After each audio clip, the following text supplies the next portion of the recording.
Selanjutnya geliat arus mudik menjelang perayaan Natal di Beranda Utara NKRI Kabupaten Kepulauan Talaut mulai menunjukkan lonjakan signifikan.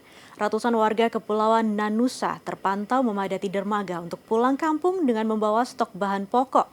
Sementara itu sukacita mudik semakin terasa bagi ratusan penumpang KM Cantika Lestari 8F yang beruntung mendapatkan layanan tiket gratis untuk merayakan Natal bersama dengan keluarga tercinta.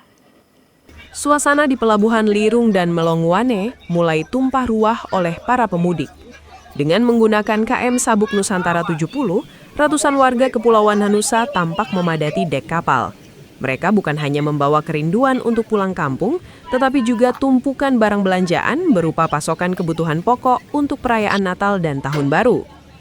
Langkah ini diambil warga untuk mengantisipasi potensi cuaca buruk yang kerap menerjang wilayah perbatasan di penghujung tahun, yang seringkali menghambat distribusi logistik ke pulau-pulau luar.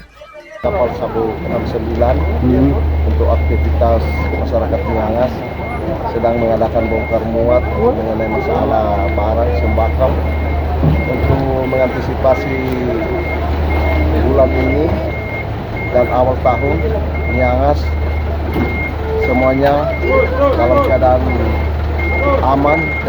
Berbeda dengan suasana kapal perintis, sukacita ganda dirasakan oleh sekitar 500 penumpang KM Cantika Lestari 8F yang tiba di Pelabuhan Lirung, Melongwane, dan Beo pada Jumat pagi.